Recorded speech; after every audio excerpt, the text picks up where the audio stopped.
Amém. Livro do profeta Isaías, capítulo 40, verso 3 diz: Voz do que clama no deserto, preparai o caminho do Senhor, endireitai no ermo vereda nosso Deus.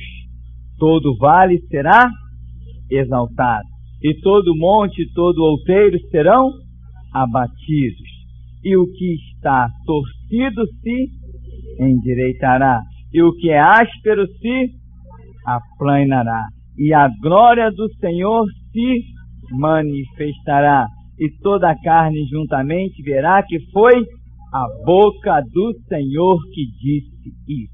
Amém? Podeis sentar em nome de Jesus. Irmãos, essa profecia diz respeito a quem? João Batista. Ele mesmo disse: eu sou o enunciado do profeta Isaías, sou a voz do que clama no deserto. Os mercenários foram lá perguntar com ciúme, né? Quem és tu? Por que batizas? És o Cristo? Quem não é? Que resposta vamos dar? Leva a resposta: eu sou a voz do que clama no deserto, profetizado lá 700 anos atrás por João Batista. É a respeito de mim aquela profecia. Quer ouçam, quer deixem de ouvir.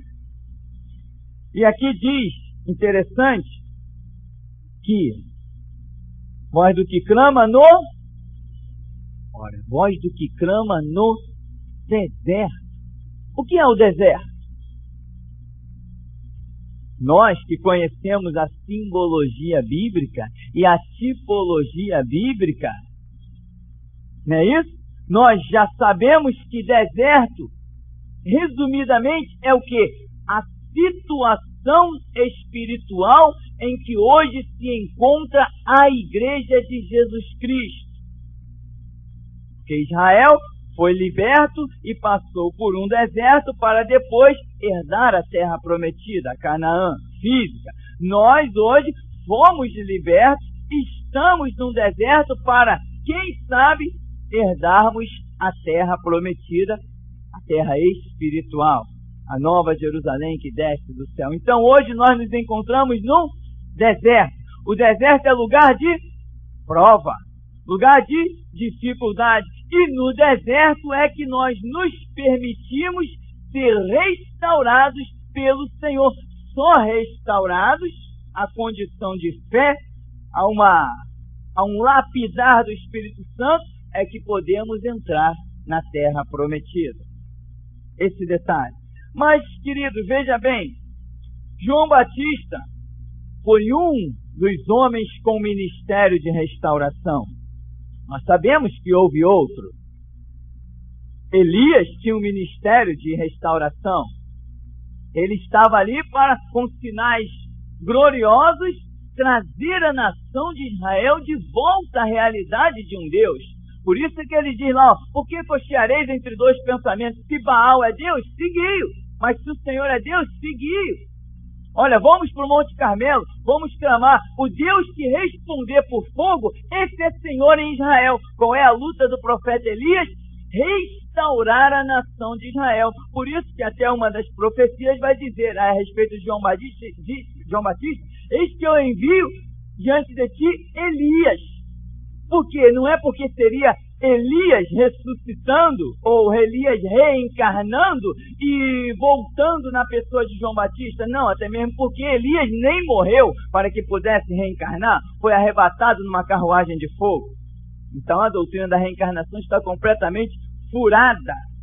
É mais um dardo inflamado de Satanás na cabeça de muita gente. Mas o ministério é que é igual, por isso a profecia trata no campo espiritual. Elias foi um grande homem que foi usado para restaurar a vida de muitos. Davi também, está lá escrito logo na genealogia de Mateus, né? Desde Abraão até Davi, 14 gerações, o número que o Senhor nos tem dado. De Abraão até Davi, 14 gerações. E Davi tem um ministério que tipifica o próprio ministério do Messias. Davi é chamado de um ministério messiânico. O que Davi fez? Davi restaurou com o seu reinado ele restaurou a nação de Israel, destituiu tudo que foi paganismo e trouxe o povo de volta à adoração ao verdadeiro Deus. Mas desde Davi até a deportação para a Babilônia, quantas gerações? 14 gerações. Qual foi o objetivo do castigo, da correção que Deus trouxe com a mão de Nabucodonosor através do Império Babilônico? O objetivo era, com a correção, restaurar o seu povo. Mas, da deportação para a Babilônia até Cristo, 14 gerações se passaram. Você pode conferir ali em Mateus capítulo 1. E o ministério de Jesus seria a grande restauração da nação de Israel. Mas, como já estudamos, tudo que aconteceu com Israel passa a ser uma tipificação do que vai se cumprir na igreja. Então, os mesmos passos que aconteceram com a nação de Israel vão acontecer hoje com a igreja. Assim como Israel esteve no auge, caiu, necessitou de restauração, assim a igreja, nós já vimos que esteve no auge, os mortos ressuscitando, os enfermos sendo curados, os leprosos purificados, a sombra de Pedro operando maravilhas e uma glória tremenda. A igreja esteve no auge, mas também caiu e agora precisa de quê? Restauração do final dos tempos, em que os apóstolos profetizam, dizendo que viriam mercenários, lobos vestidos de ovelhas, hipócritas, homens detratores, homens amantes de si mesmo, gananciosos, cobiçosos, sem respeitar ninguém, apenas pensando no seu próprio salário, na sua própria autossuficiência, no seu próprio prazer. E diz que fariam o que do povo de Deus? Negócio. Estamos vendo isso? Igreja virou um grande negócio? Então estamos no final dos tempos. A igreja então está precisando de quê? Restauração. Quem será o restaurador desses dias? Todo aquele que voltar ao primeiro amor. Será um instrumento poderoso de Deus para restaurar a sua igreja que está hoje a caminhos tortuosos, a passos largos rumo ao inferno, trocando a palavra pelos objetos ungidos, trocando a palavra por dinheiro, pedido de oração escrito em papel com uma notinha dentro do envelope para comprar Deus. É o que estão fazendo por aí. A igreja se degenerou e agora precisa de restauração. Irmãos, obra de restauração não é para qualquer um. Obra de restauração é você entrar dentro da igreja dos outros, porque Jesus disse: a porta que eu abro ninguém fecha. Jesus te joga lá dentro da igreja dos outros para você chamar todo mundo de hipócrita, mercenário, descer o chicote, virar as costas e ir embora. Quer ouçam, quer deixem de ouvir. Isto é obra de restauração. É uma obra para valentes. É uma obra para quem não engole palavras. É uma obra para quem está disposto a ter a cabeça servida numa bandeja, mas dizer: fala a Deus que o teu servo ouve e obedece. Obra de restauração não é para qualquer um. É por isso que quando essa palavra desceu em nosso meio, que Deus ia sacudir a figueira, meu irmão, sabe o que aconteceu comigo? Me deu uma alegria tremenda. Porque eu sei que quando os figos podres são retirados, só fica o que é bom. E é com o bom que Deus conta. Deus não conta com alguém mais ou menos. Deus só conta com quem é bom, meu irmão. Deus só conta com o melhor. Por isso, se você está sentado aí, pode dizer: você é o melhor de Deus. Você é o melhor de Deus. Deus não conta com quem está mais ou menos. A palavra é o que? Sim, sim e não, não. O que passa disso vem do diabo, diz a Escritura. Tem que ser autêntico. Quando se fala de verdade, não se pode falar de meia verdade. Ou é verdade ou não é verdade. No Evangelho não existe meia verdade. Jesus falou: eu sou o caminho e a verdade e a vida. E ninguém vem ao Pai e não por mim. Não tem outro caminho. O mundo diz que todos os caminhos levam a Deus. O mundo diz que toda religião é boa desde que falem em Deus, porque eles não frequentaram lugares de magia, de bruxaria, de feitiçaria como eu frequentei, em que via Satanás falar: é o homem lá de cima. E todo mundo achava que ele estava se referindo a Deus. E o povo perece por falta de conhecimento. Irmãos, nós precisamos restaurar vidas. Mas esta é uma obra de valentia. Esta é uma obra para quem não tem papa na língua. A Bíblia diz que nós temos que ser. Não podemos ser nem... Não, ou temos que ser quente ou frio. Não podemos ser mornos. Se nós formos mornos, o que ele faz? Somos reprovados terrivelmente. A expressão que Jesus Cristo usa na revelação de Apocalipse para João é a expressão mais horrenda. Se você for morno, vomitar-te-ei da minha boca, eu não tenho parte alguma contigo, eu te abomino. Essa expressão significa, eu te abomino se você for morno. O que é morno? É meia verdade. Se você conhecer uma verdade na Escritura, meu irmão, não queira usar uma palavra temperada, use a palavra. Muitas pessoas hoje, meu irmão, estão culpando seus líderes e seus pastores. Muitas pessoas hoje que estão sofrendo, estão sendo martirizadas, trucidadas neste mundo, que se tornaram sal insípido e para nada mais presta, elas estão culpando os seus líderes, os pastores, que estiveram com cajado sobre as suas vidas. Sabe por quê? Porque elas dizem assim, se aquele pastor me tivesse dito isso, se aquele pastor me tivesse dito aquilo. Meu irmão, quantos estão hoje num leito de hospital? E a equipe aí nossa que visita os hospitais tem trazido notícias para mim, que vai visitar as pessoas lá trucidadas em cima de um leito de hospital. E quando o pessoal se aproxima, eu sou crente. Irmão, leito de hospital não é para crente. A porta de saída deste mundo não se chama enfermidade. Vasculhe a Bíblia e vê se Deus criou como porta de saída deste mundo enfermidade. Moisés tinha 120 anos, a Bíblia diz que ele tinha o fôlego de quê? De um menino, subindo o Monte Sinai, descendo, liderando o povo, julgando as causas do povo. Você precisa restaurar, você precisa dizer para essas pessoas que elas estão ficando enfermas, porque elas estão fora do centro da vontade de Deus, porque no centro da vontade de Deus se vê a glória de Deus e não se cai as mínguas. E você acha que uma palavra dessa, a figueira vai sacudir ou não vai sacudir? Você acha que está todo mundo pronto para receber uma palavra dessa, meu irmão? Eu duvido. A figueira tem que sacudir, porque essa palavra não está sendo anunciada desde agora, não. Desde 5 anos atrás que o Senhor nos plantou aqui, essa palavra está fluindo poderosamente. É hora de sacudir a figueira para nós podermos invadir o mundo.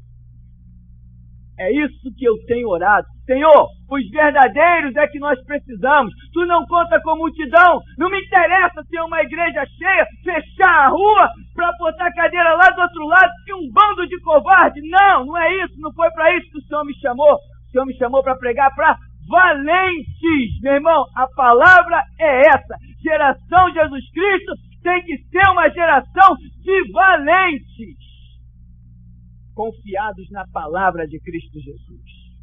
Quem quer, quer. Quem não quer, não quer. Mas pregar para covarde não me interessa. Não foi para isso que Jesus me chamou, para perder tempo. Ele me chamou para ganhar tempo, restaurar vidas. Irmão, para você entrar nessa obra, tem que pagar o preço. Tem que comprar, resgatar o sangue de Cristo derramado no Calvário. Se você está numa obra de restauração, para quem você vai pregar? Para o ímpio? Para o satanista? Pode ser, mas se a obra é de restauração, principalmente você vai pregar para quem pensa que é crente. Tem um monte de gente pensando que é crente. Não, que eu nunca cortei meu cabelo, tadinho. No inferno está cheio de gente cabeluda. Não, que eu sempre usei roupa arrastando no chão. Quem é que vai desiludir uma pessoa dessa se não for você que tem hoje conhecimento da palavra? Quanta gente, não, que eu jejuo toda semana, coitado. Quem foi que disse aonde a Bíblia mostra que se você não botar uma comida no estômago que ficou mais forte? É isso que a Bíblia diz quando criou o homem? A Bíblia diz, domine o homem sobre tudo e tudo lhe será por mantimento. Tudo lhe será por mantimento. As pessoas não estudam, as pessoas não pesquisam, aí entram nos seus jejuns, aí recebem 3 bênçãos. Quais são elas?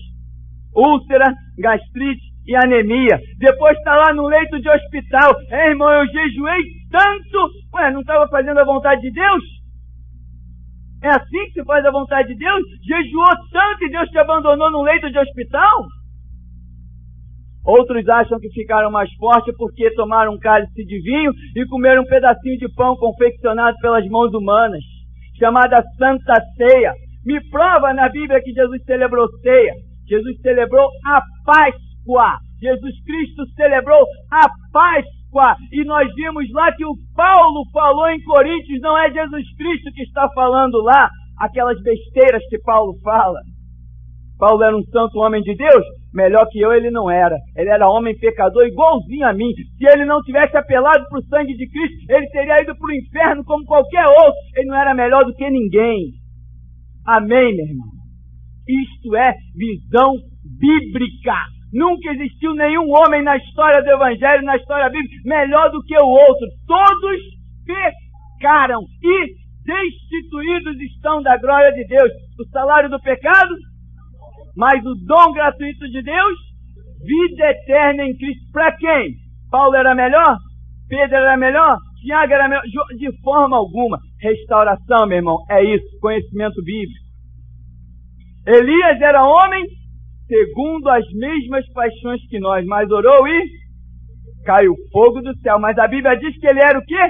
Segundo as mesmas paixões. Ele era igualzinho cada um de nós, só que ele alcançou fé, conhecimento, se dispôs, se entregou. A mesma coisa conosco. Se nós entendermos a Bíblia, porque o povo perece por falta de conhecimento, mas se nós entendermos a Bíblia, veremos uma glória inigualável. Os mortos vão ressuscitar, os leprosos vão ficar purificados. Deus vai operar coisas tremendas em nosso meio. Mas com os valentes, depois que a figueira sacudir, depois, a obra de Deus não é feita com curioso. A obra de Deus é feita com discípulos que dizem: Senhor, eu vou contigo até... Porque foi isso que Jesus disse em Apocalipse 2:10. Ser fiel até a morte. Dar-te-ei. A coroa da vida não é para qualquer um, meu irmão. Você quer entrar nessa batalha, meu irmão, realmente? Hoje pode ser o grande dia da seleção. No culto passado, Deus disse que ia sacudir a figueira. E hoje eu não preparei nada para chegar aqui. Tivemos que trabalhar aí, meu irmão, no braçal, suando a camisa o dia todo. Não sabíamos o que íamos dizer. Hoje é a seleção, é o grande dia. Você vai decidir hoje se você para ou continua. É hoje que você decide. É hoje, e para muitos hoje, é a última oportunidade. E eu desafio, meu irmão, sair daqui e ouvir uma palavra semelhante à que nós pregamos aqui. Eu desafio. Outro dia já foi dito aqui e eu endossei. Sai por aí, visita as igrejas e depois volta e diz o que você ouviu, que eu vou te mostrar biblicamente quanta besteira você ouviu. Agora, o nosso compromisso aqui é com Bíblia. O que falamos, provamos na Bíblia. Provamos. E desafiamos a quaisquer outros que provem o contrário. Obra de restauração, meu irmão, é isso aí. É você chegar para pastores, se corrige, está errado. Chegar para esses camelôs que estão aí distribuindo rosa, sal ungido, água ungida, óleo ungido, sapato ungido, esse bando de camelô dentro das igrejas, e você chegar cara a cara com eles e dizer assim: mercenário, filho do diabo. Obra de restauração é isso. Por isso que não é para qualquer um. Por isso que aconteceu com Davi, aconteceu com Nabucodonosor, que foi chamado de meu servo pelo Senhor, aconteceu com Jesus Cristo, com João Batista, e sabe-se lá quantos Deus ainda encontrará. Pouquíssimos para restaurar. Por quê? Porque muitos são chamados. Mas quando Deus quer escolher valentes, poucos são escolhidos. Quem está preocupado com o dia de amanhã não presta para o reino de Deus, meu irmão. Não presta. Tivemos um culto sobre cura aqui. Foi tanta cura, não tinha onde botar mais gente. Mas começa a apertar a palavra, logo pulam fora, meu irmão. Amém? Agora, nós aqui, cada dia que passa, apertaremos mais a verdade. Sabe por quê? Porque estamos buscando a verdade. E te prepara, meu irmão. Porque este ano, a palavra vai apertar a tal ponto que pouquíssimos permanecerão. E eu vou dar glória a Deus. Tivemos uma jovem aqui em nosso meio, vocês conhecem lá na formatura dela, que deixou toda a igreja de cabelo em pé. Por quê? Porque não abriu mão da verdade. Isso que me alegra.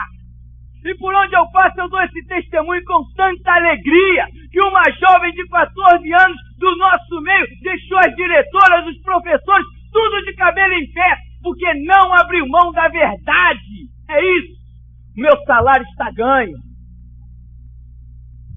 Que me adianta igreja lotada, com gente fazendo fofoca, com gente torcendo o nariz. Isso não me interessa, meu irmão. Era melhor Deus não ter me tirado do meu trabalho, eu estar lá ganhando meu saláriozinho e vivendo a minha vida. Mas já que o Senhor nos chamou, compramos. Senhor, então vamos lá. Amém, meu irmão? Você quer que o número 14 seja tatuado na tua mente e Deus olhe para você e diga assim: tu és um restaurador.